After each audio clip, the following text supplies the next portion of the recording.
Hello, and welcome to Model Aviation Live. I'm your host, Jay Smith, Executive Editor of Model Aviation and Park Pilot magazines, and we've got a great show for you today. First, though, I want to touch on something that I mentioned in a show probably mid last year. I had watched a documentary about the Ghost Army, and the Ghost Army was a unit who made inflatable tanks and artillery, and they had sound systems. And their job during World War II was to make it sound like there was troop movements and to confuse the enemy during World War II. And I had watched the documentary, and then unfortunately, just 2 days later, I found out that we had an AMA member who was part of the Ghost Army, but he had passed away. 2 days after I'd seen the documentary, I was found out that he had passed, and I really had hoped that I would have, obviously we have so many interesting members that have done so many interesting things that I said, I wished I would have known, he was a member. I would have loved to have talked to him. So I'd mentioned that on the next show. And if you're not aware, on February 1st of this year, President Biden signed into law the Congressional Gold Medal Act, awarding the Congressional Gold Medal to the 23rd Headquarters Special Troops and the 3133 Signal Company Special. Basically, it said they practiced deception in Italy, and the Congress Gold Medal is Congress' utmost expression of national appreciation for distinguished achievements and contributions by individuals or institutions dating back to the American Revolution. The Congressional Gold Medal is the highest distinction Congress can bestow.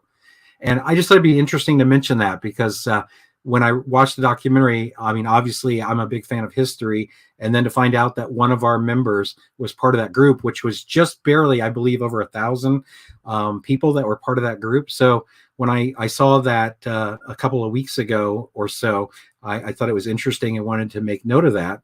The other thing I was going to share with you is I actually took a trip a couple of days ago to just north of Toledo, Ohio. And it was interesting because I hadn't been to Toledo since 2019, the last time that the Week Signal show happened. Obviously, there's now a swap meet that happens in Toledo, but I took a trip to just 20 miles north of Toledo, taking the same route that I would always take to Toledo. So it brought back a lot of memories of about 15 years of going to the Toledo show. And I went to pick up a radio, not a transmitter for the hobby, but I actually picked up a 1939 Zenith radio, which you can see on the screen here. So I'll give you a quick story about that. And then there's an aviation tie-in. So the black and white picture on the left is a screen capture from the 1968 film Night of the Living Dead. And in the film, obviously, some people are in a farmhouse and there's zombies outside, and the radio is the way that they connect with the outside world. And I mentioned on Model Aviation Live back in October that I went in 2018 for the 50th anniversary to Pittsburgh and went to the actual theater where they did the premiere 50 years earlier on October 1st, 1968. Night of the Living Dead, the movie, premiered in the theater. And I went 50 years ago, 50 years later in 2018, and I met the cast and watched the movie with them in the theater. And I met Charles Craig, and he was the newscaster who gave the news reports over that radio. And they also had a zombie museum, and in the museum they had the radio. And I thought, wow, that's really neat. I mean, it's Art Deco, it's interesting. So starting in 2018, I decided that I wanted to get that radio, the 1939 Zenith, the same radio as seen in the movie. So the picture on the right on your screen is my radio. So I actually found, since looking on and off since 2018, I found the radio at a thrift store and community place just inside Michigan, 20 minutes north of Toledo. So 2 days ago, I took the 3-hour drive each way and picked up my working Zenith radio. So I'm excited about that. I'm looking forward to listening to some old radio programming on it.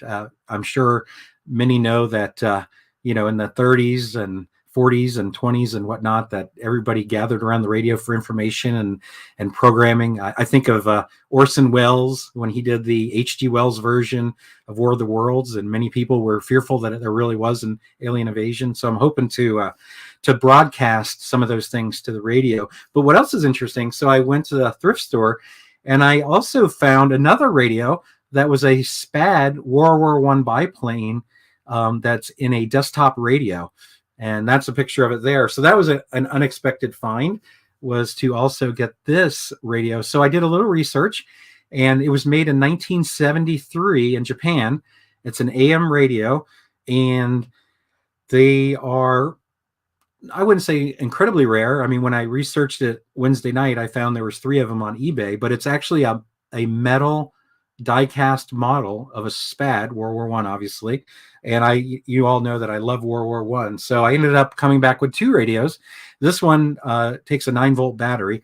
So just thought I would share in case anybody had never seen one. It's kind of interesting. And if you really want one, I'm not selling mine, but there are 3 currently for sale on eBay. So it was kind of a neat trip to get out and spend 6 hours round trip on a Wednesday. And I felt like, especially since the show today, we're going to talk a little bit about the Blue Max event that just happened last month down in Florida. I thought it was kind of interesting to share the radio with you all. So getting to our guest, we want to talk about the Blue Max, and that was an event that I covered the first time they ever had it at Fantasy of Flight, and it's gone on for many years. And one of the contributors for Model Aviation, he also writes for other publications, is David Hart. And he has, like I said, done coverage for us in the past. And just a week ago today, he turned in his article for the Blue Max event. So I wanted to talk to him a bit about the event. I wanted to kind of give you all a sneak peek at some of the pictures that'll be in the magazine.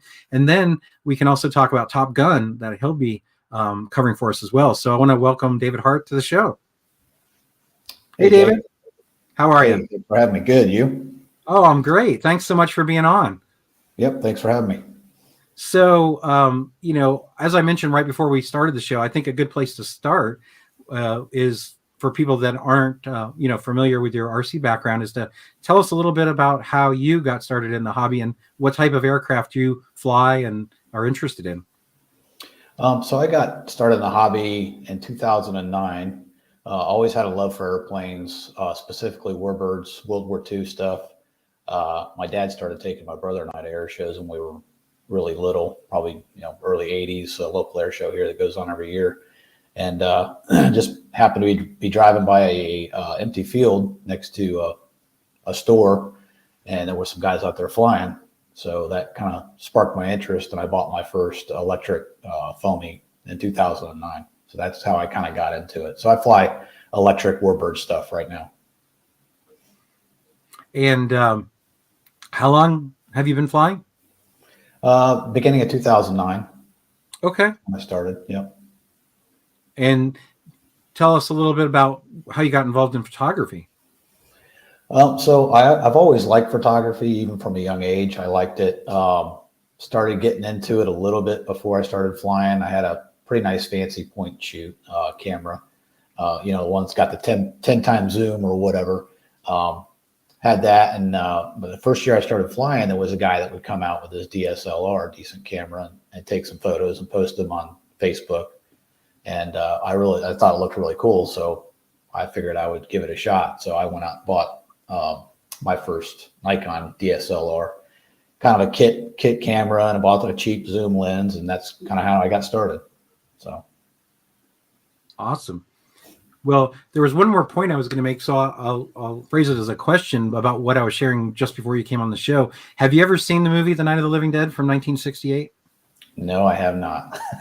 Well, the thing I was going to mention, and I covered this in my editorial back in 2018 after I attended the event, it turns out that Judith O'Dea, who is one of the stars of the film, she flew control line. She was really, really into aviation, and she flew control line and built her own models and flew control line. And from there, she went into full scale aviation and got her pilot's license, just on the, private flying, just for recreation. But she actually became a full scale aviator. And the reason I found it out is I was talking to the gentleman, Russ Striner, who played her brother in the movie.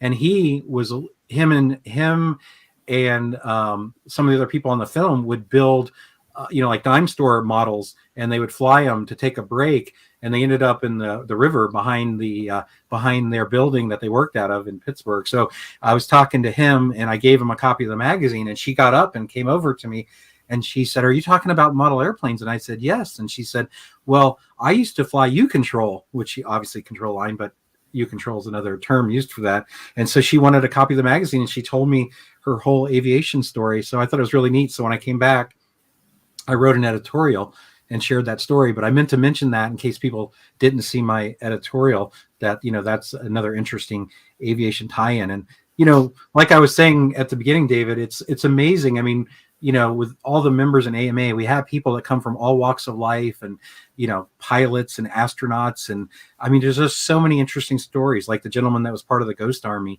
And so it's really great to get to learn about our members. And that's what we do with I Am the AMA, when I do that on the back page and share stories from members. And now we have the member snapshot, and it's just great to talk to our members and learn. And this show too, when we have guests on the show, it's interesting to share some of their story about modeling and what they're involved in. So excited to kind of dig into that a little bit more. So the Blue Max, you went last month. It's down in Florida. I went the very first year they had it. They had it at Fantasy of Flight, which is an amazing aviation museum in Florida. For those that don't know, I'm from Florida originally, and I used to have a season pass to go to the museum, so I could go as much as I wanted every year, and I would go very often. It was about 45 minutes from where I lived, and one year they had a Flying Tiger reunion, and it was, again, I got in for free because I was a season pass holder, and I got to meet 18 members of the Flying Tigers. And what was even cooler than that is that Kermit Weeks, the gentleman that owns Fantasy of Flight, owns the only dual seat P-40 in the world that's flying, and he took every one of them up one at a time for a ride. So it was just a one-day event all day. Throughout the event, he took them up one by one and took them for a ride. And the last person to go for a ride was Tex Hill. And for those that aren't familiar with that name, he was their highest scoring ace of the Flying Tigers. And they answered questions, they signed autographs, they told stories about the Flying Tigers. And I actually have a kind of a slight connection to the Flying Tigers in that in Florida, before I moved to Indiana, I used to fly at Walter Fuller Park, and it used to be called Piper Fuller Field before it was a park. And during World War II, they trained pilots there, and Claire Chenault, who led the Flying Tigers, came to that field, and they did an air show to raise money for war bonds. So I was literally, before I moved here, was flying my model airplanes at a World War II, airfield to train pilots, and the leader of the Flying Tigers came there and did an air show. And so then, it was interesting to meet a bunch of the actual Flying Tigers. So I had bought an art print of one of their pilots, Ken Jernstadt, and I brought it with me and got everyone to sign it, all the 18 people. So anyway, that was kind of a side story. But so I attended the event, and unfortunately, it was incredibly windy. And the whole event, only 2 model flights took place. 2 airplanes took to the air, and one of them was lost due to the wind. It crashed. And so after that, understandably, no one else wanted to fly their models. So when I came back from the event, I really didn't have an article per se. So I had taken a picture at the banquet and just did a short write-up that we put in the air. And, I've wanted to go back, but I haven't been able to. So tell us a little bit about your history, David, with the event. When did you start going? How many times have you gone to the event? Yeah, so I wasn't able to make it to the first 2 Blue Max events that were at Fantasy of Flight. I've been to Fantasy of Flight quite a few times for other events, but never made it for the Blue Max there. 2010, 2011 were the first 2 Blue Max events there. They moved it from there to the Sanford Aero Modelers Club here in Sanford, Florida in 2012. Fortunately, that club is 15 minutes from my house. So I've been to every Blue Max since it's been to the Sanford Aero Modelers Club.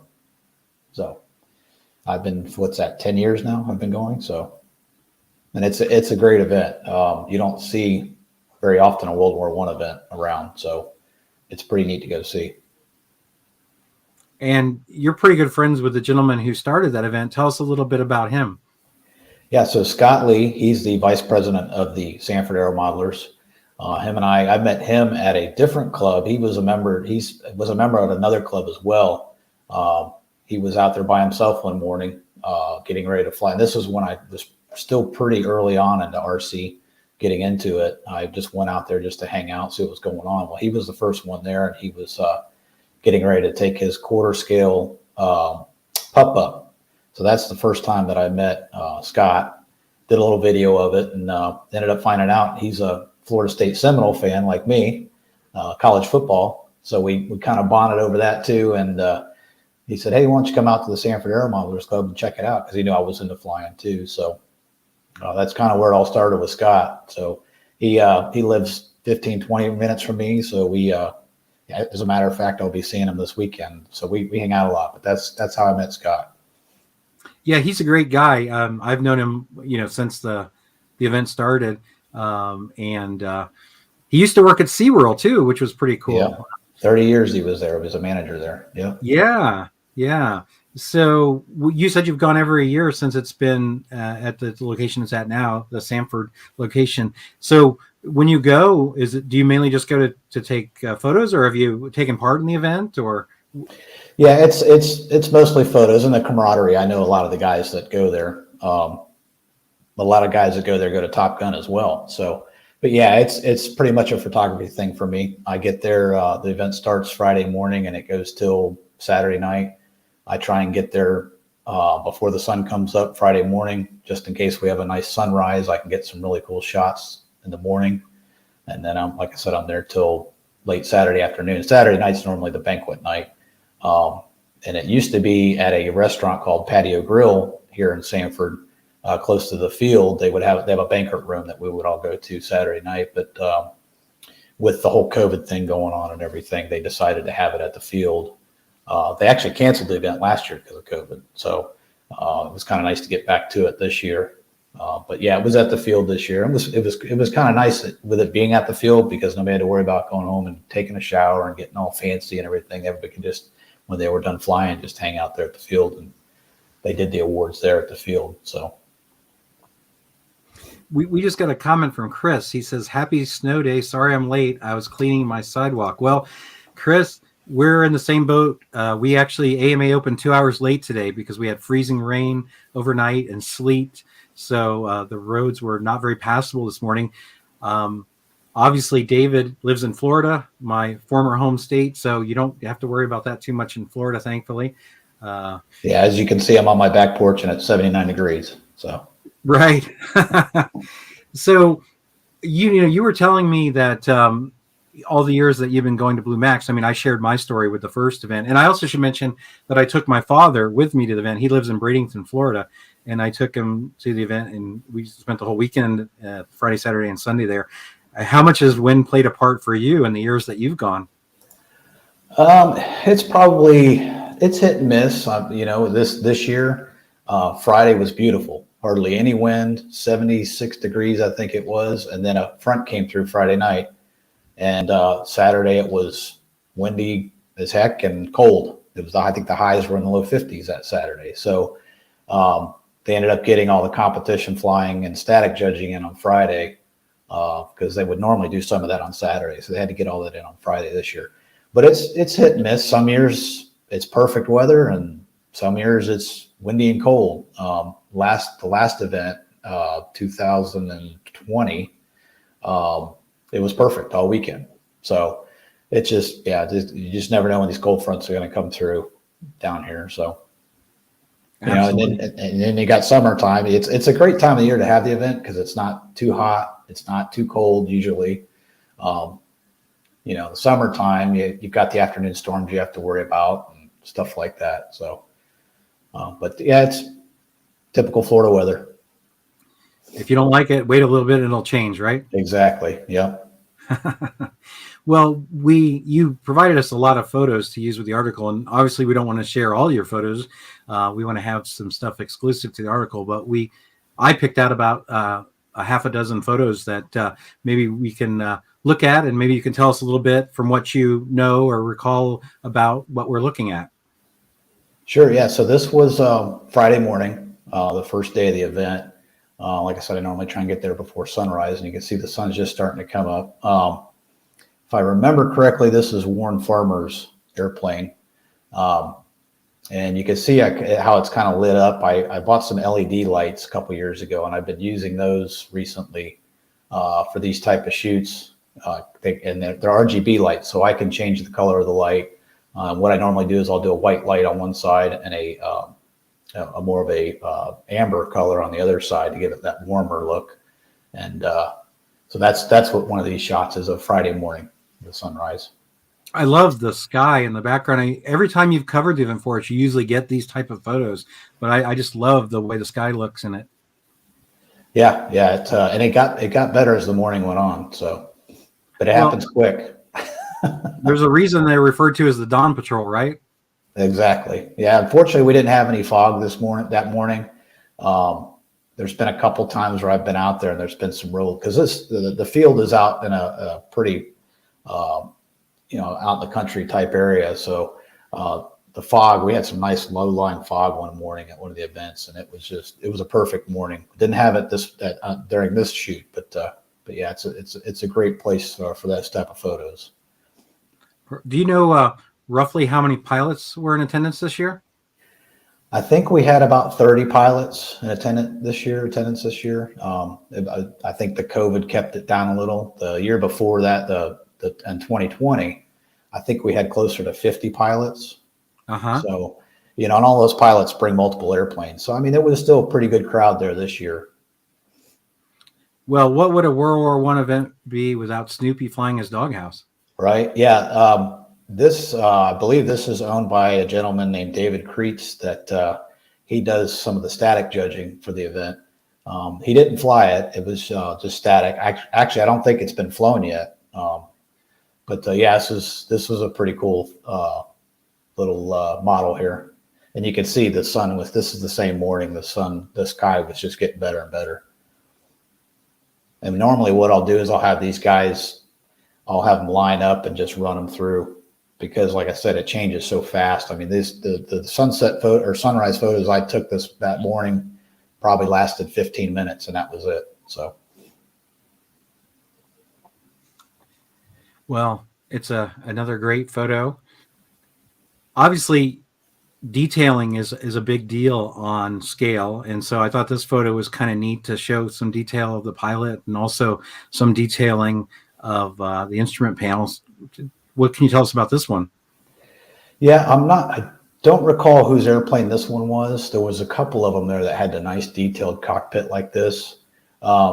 But yeah, that's what's cool about these World War I airplanes is the way they were built and the way these guys detail them to match the way they were built with the stitching and the leather and the wood. You don't see that kind of stuff on the newer airplanes. So that's what's kind of cool about these World War I planes. It's the detail. It seems like it's a little more difficult to do. But yeah, there's definitely some nice airplanes there with a lot of detail on them. Well, I know it probably wouldn't be the case at this event because they do judging on them, but I hate seeing open cockpit, if I can say it, open cockpit airplanes without a pilot in it. I mean, to me I love having pilots in all airplanes, but especially an open cockpit. If it doesn't have a pilot in it, for me, it just looks wrong. Yeah, and I'm sure you saw in some of the photos that I sent you, there were a few without pilots in them, and then there were a few that didn't have pilots in them in the beginning, and then they had pilots in them. So I don't know what that was all about, but right, definitely makes for a better photo with the pilots in there. Yeah, this one's interesting. I wasn't sure about this one. I'm curious to hear about this photo. Yeah, so there's a gentleman that he's a static judge. His name is Trey Patterson. He helps out with the cooking, like I said, the static judging, but he's also very big into doing plastic models. He actually goes to the model shows and everything like that. He's got a YouTube page as well, and I can't remember the name of the page or I'd share it. Sorry, Trey.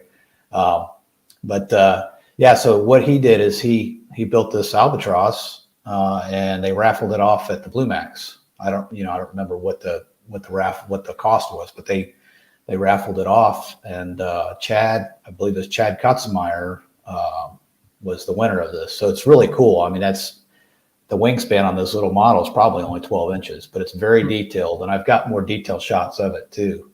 But yeah, it's pretty cool stuff. Yeah, this is a view from the, I guess you call the tower in the middle of the field, looking towards the west. The field faces basically southeast. But typically 2 years ago, this whole area where you see that chain link fence, that was full of airplanes, and they were double deep. I mean, it was just jam packed. And there's the other half of the field. If you were to turn around and look to the left, basically is about the same thing. So you could see that there could be a lot of airplanes there.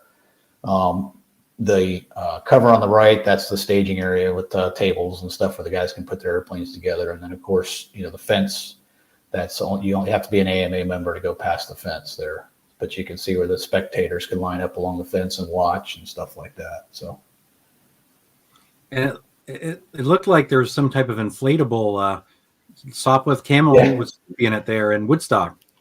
Yeah, somebody brought their yard decoration for Christmas and it looks like a pup with Snoopy and there and it had Christmas lights hanging on it and stuff. But yeah, that was pretty cool.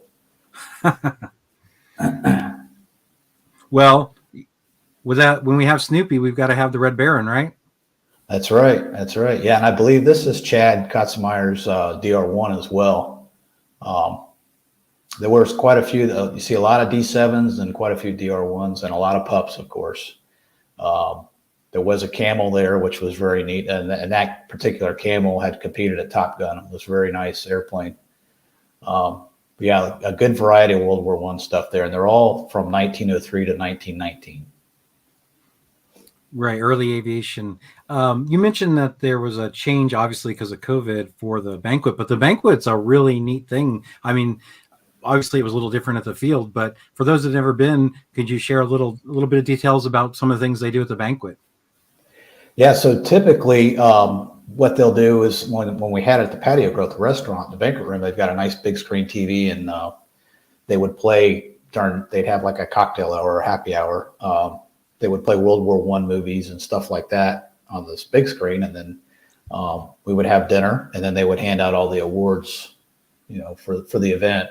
And of course the sponsors are there and they're handing stuff out too, shirts, hats. Balsa USA is a huge sponsor. They hand out, they have I think it's quarter or third scale. Bill Topa, he won the Balsa USA kit this year.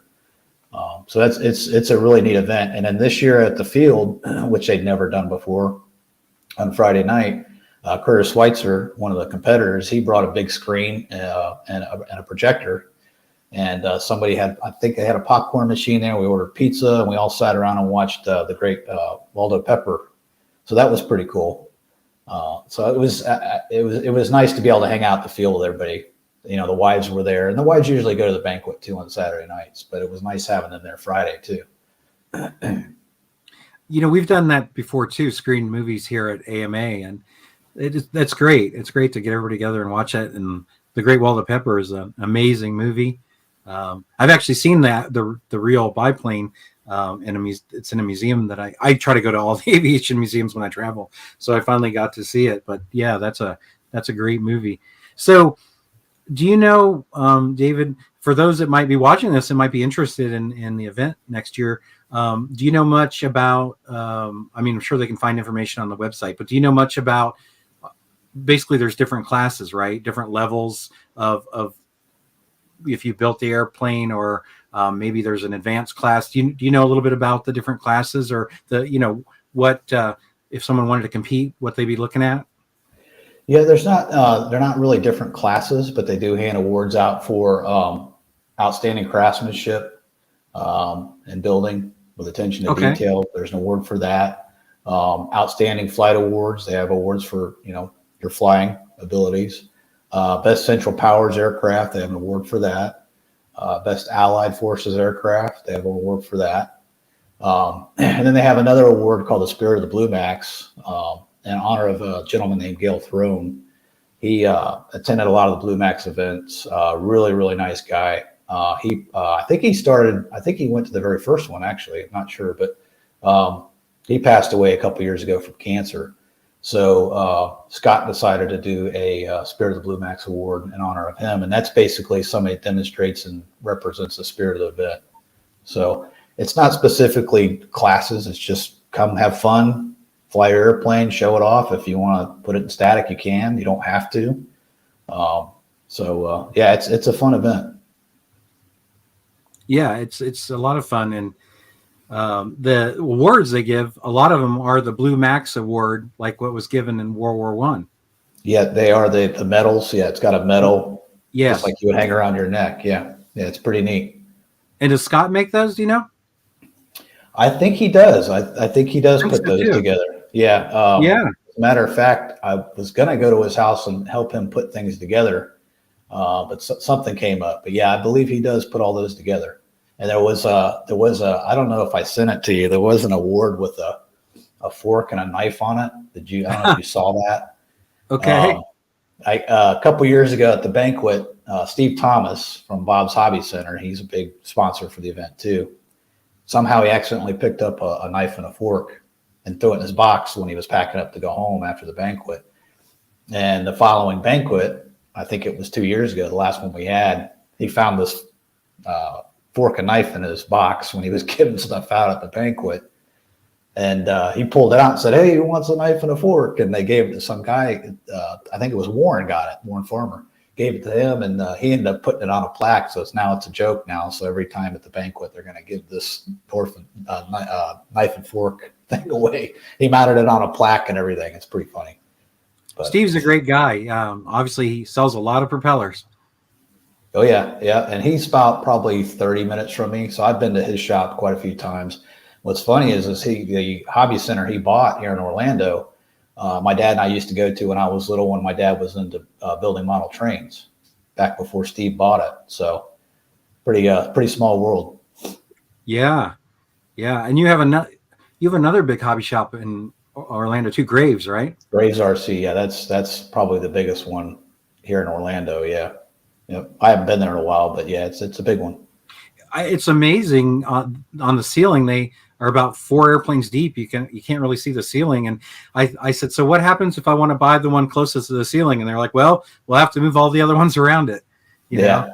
But yeah, it's when Steve had his shop on here in Orlando. You know, they moved the shop now. It's not really open to a public type thing anymore. But when he had his shop, his was similar too. He had all kinds of airplanes hanging from the ceiling. It's a pretty neat place. Yeah. Well, it's great that there's still hobby shops around. I mean, obviously they've struggled a bit, and my father owned a hobby shop. My father's retired now, but the shop is still open. It's in Pinellas Park, Florida.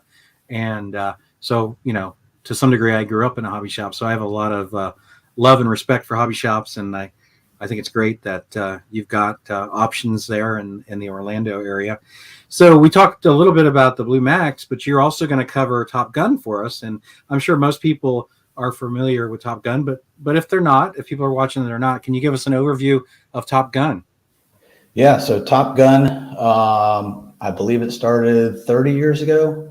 I started going in 2000, and I think 9 or 10 was my first year going. I went as a spectator. I wasn't really big into photography the first year I went. One of my buddies here that flies RC, he was actually at the Sanford Aero Modelers Club where Scott's the vice president at. I was taking pictures, and I went to Monster Planes one year, and he was real tight with Frank Tiano, the gentleman that started Top Gun. He sent him some pictures that I had taken, and Frank contacted me and asked me if I want to start taking pictures for him. So that's how I kind of got started with Top Gun. So yeah, I've been doing Top Gun since 2010. Top Gun is a international scale event. There's people that go there from all over the world. And it's nothing but scale airplanes, scale aircraft. If the full size didn't exist, it's not there. And most of the guys have documentation on the full scale aircraft to match their airplane. They have I forget how many classes it is, 5, 6 classes, either from pro-am up to teen. So there's 12-year-old kids competing all the way up to older people. but yeah, it's pretty cool. They're judged on how they fly. There's classes where they're static judged. Really neat event. If you're into RC, that's definitely an event you should try and attend if you can make it. I would agree. The models are fantastic. I went in the early 2000s before I moved to Indiana in 2008, and it is a really, really neat event with some amazing aircraft. And so that event, obviously, you've gone to for many years. Do you also attend? It sounds like you do the Monster Planes, the Florida Jets. Do you pretty much attend all the events they have at the airport? Yeah, I used to. Well, Frank quit doing Monster Planes probably 3 or 4 years ago. I was going to Florida Jets every year, and about 3 or 4 years ago, he moved the date of the event from the first weekend of March to the second weekend. Well, the second week of March is the same weekend me and my family go down to the Florida Keys every year for a family vacation. So unfortunately, I've missed Florida Jets the past, 4 years probably. But fortunately, I'm able to go to Top Gun every year. There's nothing that really falls around that event. My dad's got an RV that he'll take out there, and we'll park it at the field, and I'm there from Wednesday morning to Sunday night when it's over. So it's a lot of fun. Well, as I mentioned early in the show, I mean, you've written articles for us in the past and still are. You just a week ago submitted the article for the Blue Max. You're going to be covering Top Gun. Obviously, you said that you have a passion for photography. What about the writing side? Was that the first time that, writing for RC magazines? Is that the first time that you wrote articles? Do you enjoy the writing side of things? Yeah, I never got into writing articles before photography. Yeah, that's the only time I've written articles. I'm not really into writing too much. I'm not good at with the dramatic words and all that stuff. But yeah, I got into that with photography, and it's been RC stuff. I haven't really written any other articles for anybody else. So I know you've worked with Model Airplane News. What magazines have you worked with?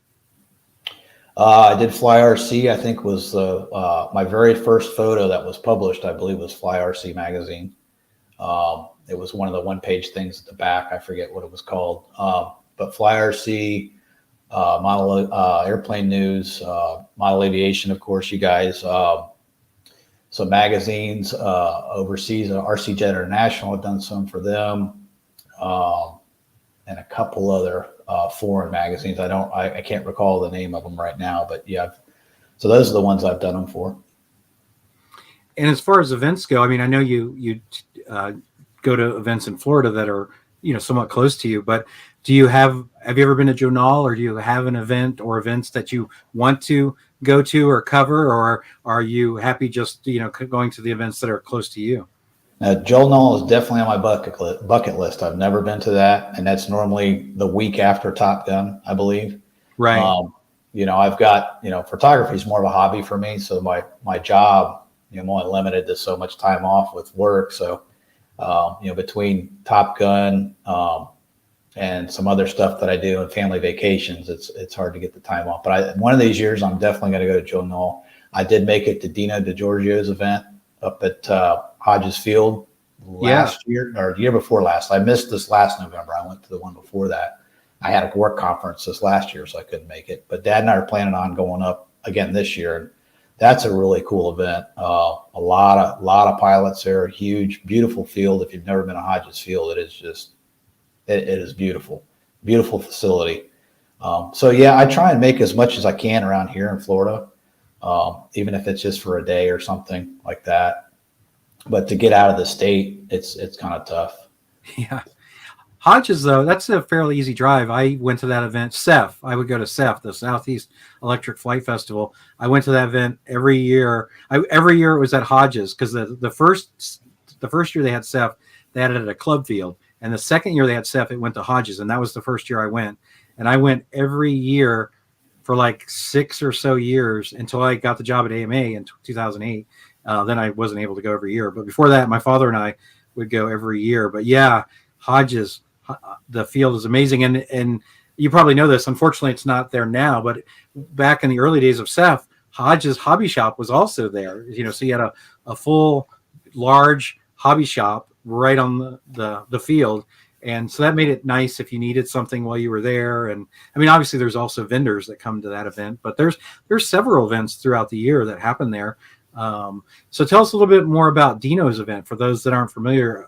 What's the focus of that event? Is it a fun fly? Yeah, it's just a fun fly. You'll see mostly warbirds, it's all scale basically. But yeah, it's just nothing but a fun fly that starts on Monday and ends on the event officially doesn't start, I think, until Wednesday or Thursday and goes through Sunday. But most people get there on Monday, and it's just fly all week long, fun fly. Fly whenever you want. They have night flying. Guys will be flying at night. It's just a real laid back, fun event. And I've been invited to quite a few other events. Jets over Kentucky, the Best in the West, some other events that just, like I said, with vacation time, and unfortunately I have to turn down some of the invites, but Chad and I really enjoyed Dino's event. Well, obviously you mentioned that you have a passion for photography. Do you mainly just do photography for RC or model airplanes, or do you take pictures of all different types of things? Yeah, I try and I dabble in a little bit of everything, wildlife, landscape, cars, rocket launches. I'm 40 miles from the coast, so I see rocket launches, especially with SpaceX going up. Seems like every day now. Yeah, this is on the screen. You'll see my website, capturedfromtheheart.com, and this website I'll upload stuff to it that I think people will buy. But yeah, I pretty much dabble a little bit of everything. Astrophotography. I love doing long exposure photography at night, trying to get the Milky Way. Actually, I'll be down in the Keys here in about 3 weeks. I'm going to try some more while I'm down there because it's very dark, one of the darkest places in the world. So, but yeah, so I kind of try and do everything. It's just, I really enjoy photography. So. Now, we should also mention that you are also appearing on the podcast with Matt, and you're going to be talking about photography. And you were on the podcast. It's you and Jennifer is on the podcast. Jennifer Alderman, that works for AMA, and Lee Ray, who works for AMA. You all took part in a podcast, and we don't want to, we don't want to steal the fire of the podcast, but I do want to make it a point that Matt had all of you on as guests to talk about photography. So if people want to learn a little bit more about photography, definitely check out the podcast. That podcast will be available at the end of the month on February 28th. So definitely take part in listening to the podcast, because I'm sure a lot of tips were shared with photography. Obviously, there's a lot to share. In fact, even Matt also did a lunch and learn for AMA employees about photography. So, I mean, photography is a great hobby. As you mentioned, you can photograph, anything that interests you. I mean, obviously, model airplanes aren't the easiest thing to take pictures of, especially in flight. So, really appreciate, Matt's idea of doing a podcast on that. So, definitely be sure to check that out. David, I appreciate you coming on the show and sharing some insight in the Blue Max. Usually, we wait until the article is going to come out, but I just thought it's kind of neat timing to share some of your photos, talk about the event. Well, it happened just last month, and talk a little bit about Top Gun, get people excited about that, who, either might want to attend or, can look forward to the coverage. So obviously, as I mentioned, the event coverage of the Blue Max will be in our May issue. Don't know for sure yet what issue Top Gun will be in, but thanks so much for coming on and talking about the events. Thanks for taking all the photos and writing the articles. I know you just said that you're not a big fan of writing the articles. I know sometimes for some magazines, you only provide them the photos and they write the articles. So thank you so much for writing the articles and contributing to the magazine and allowing us to share event coverage, because with the pandemic, as you mentioned, over the last 2 years, we haven't had as much event coverage in the magazine. It's been a little bit of a challenge with events being canceled. So I'm eager to get event coverage back in the magazine. So thank you for taking the time to cover these events and write these events and share them with us. And I'm looking forward to everybody being able to read those and also listening to the podcast. Yeah, well, thanks for having me. I really enjoy photography. I love airplanes, so they go hand in hand. I love doing it. It's a lot of fun. So, and anybody interested in going to the Blue Max, it's usually the end of January. So, great event if you're into World War I. check out their website. I believe it was the bluemaxrc.com. So thanks for having me. And for those who are wondering what the date will be of our next show, Model Aviation Live will be, the next show will be Friday, March 18th. So we don't have our guest lined up yet, but obviously we'll have plenty of time and probably share that on AMA Air as we usually do. Thanks everyone for tuning in.